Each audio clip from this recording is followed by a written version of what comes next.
Hello student. Now today we start a new topic, adjoint of a matrix. It is the continuation of the determinants. In determinant chapter also we again come back to the matrices. Now adjoint of a matrix means a square matrix defined as with small aij whose elements is defined as the transpose of the matrix capital Aij. Remember yesterday I told you capital Aij means cofactor of the element Aij.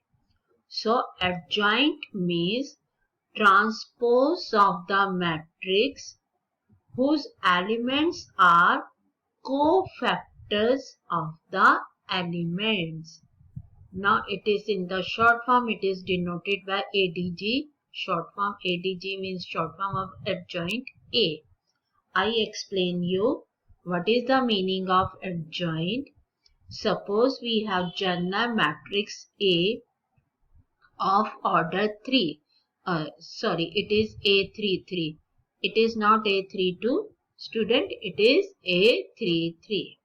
Suppose we have a general matrix A, then adjoint of A means we first calculate cofactor of each element. Cofactor of A11 is capital A11. Cofactor of A12 is capital A12. Cofactor of A13 is A capital A13. So we first find out cofactor of each element of the given matrix A. Then we write down these cofactors in the same manner. The elements are there and then we transpose it. Transpose means now row becomes column. First row becomes column. Second row becomes second column. Third row becomes third column. I explain you this with a problem. Suppose we have example, we have the question find adjoint of A where A is a 2 by 2 square matrix having elements 2, 3, 1, 4.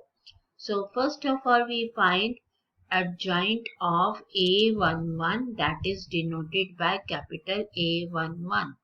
Yesterday I told you its method is first we have to write down minus 1 to the power 1 plus 1 and we deleting the elements of row of that element and corresponding column.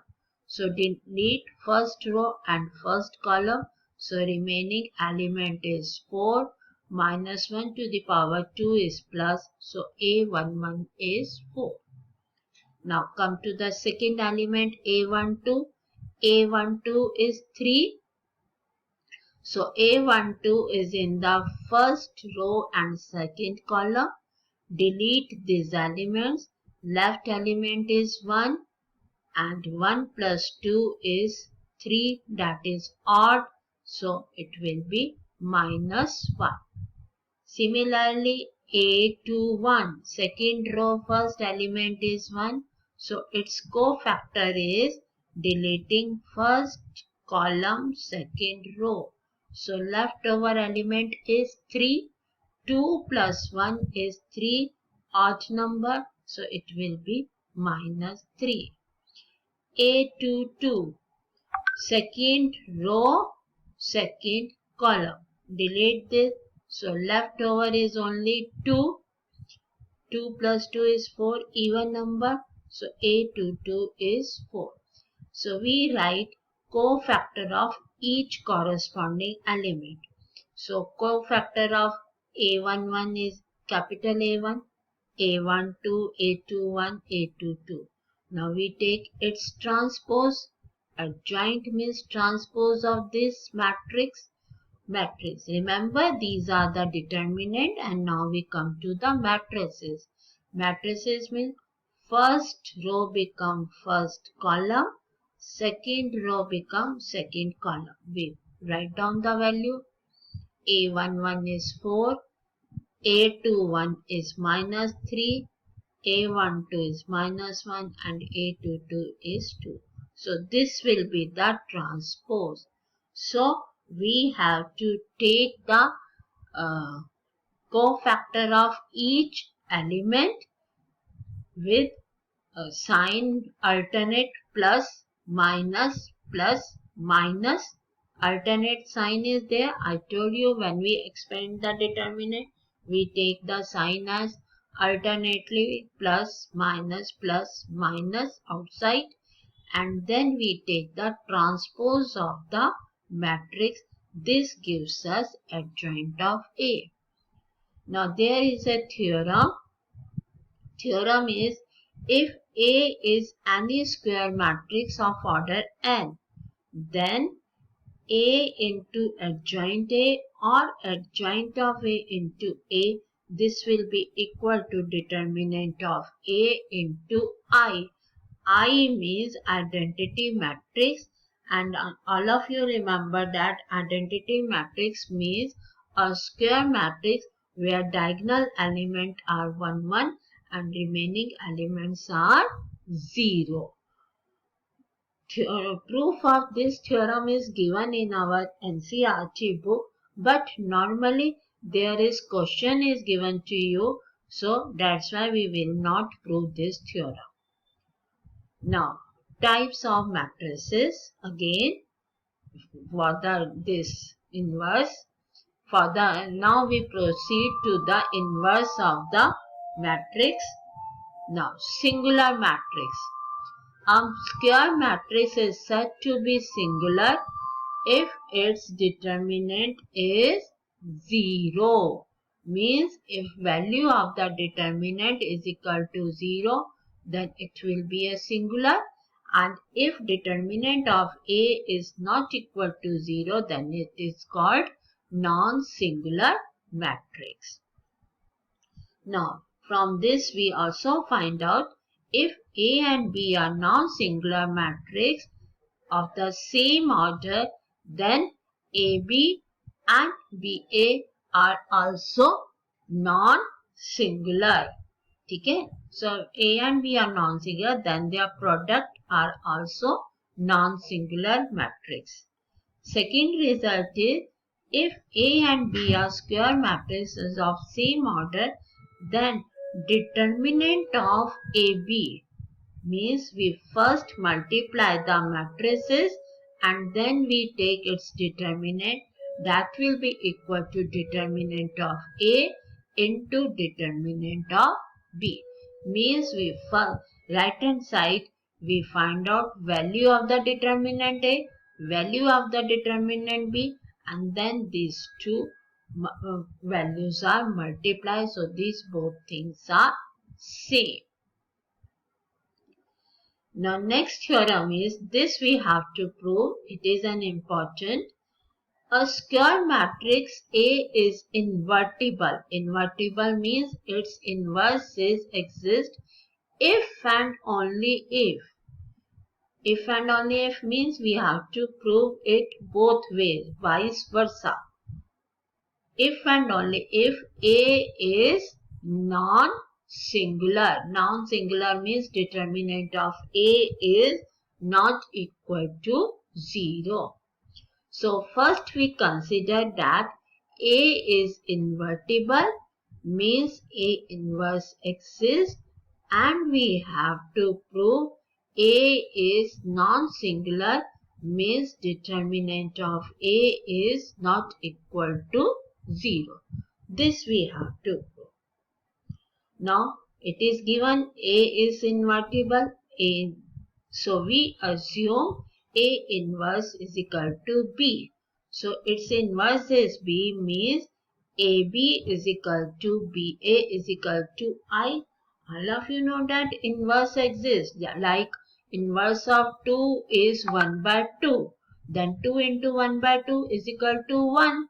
So if inverses exist, means product of the two should be equal to I. That you done in the matrices also by transformation, we will find out the inverse of the matrix.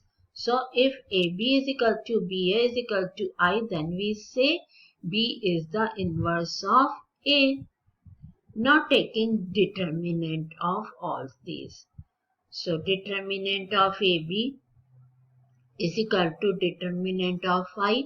Consider this, and we know that determinant of AB is equal to determinant of A into determinant of B.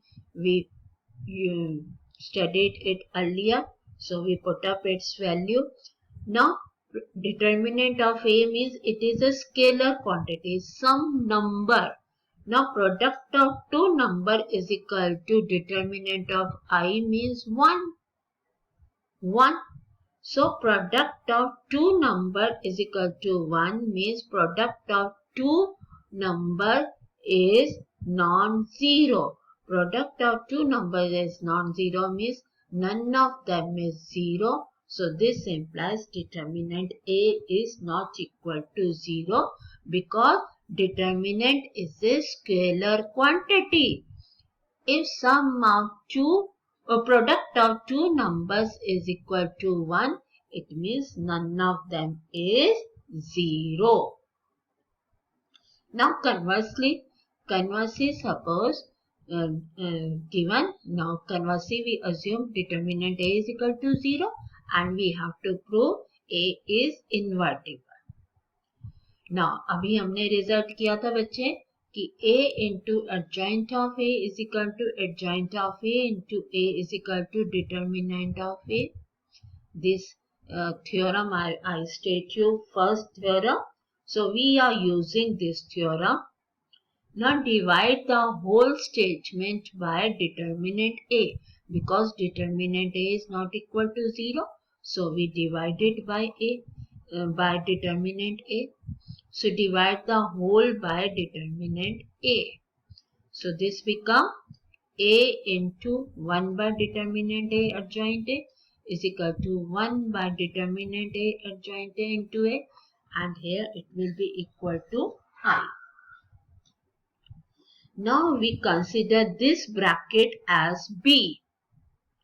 Consider this bracket as B. So we get AB is equal to BA is equal to I, where B is 1 upon determinant A into adjoint of A. So this means BA is invertible and B is inverse of A. So we can say A inverse is equal to 1 upon determinant of A into adjoint of A. Now we using this formula.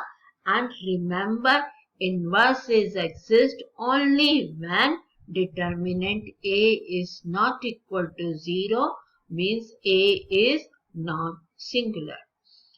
And its result are inverse of every square matrix if it exists is unique.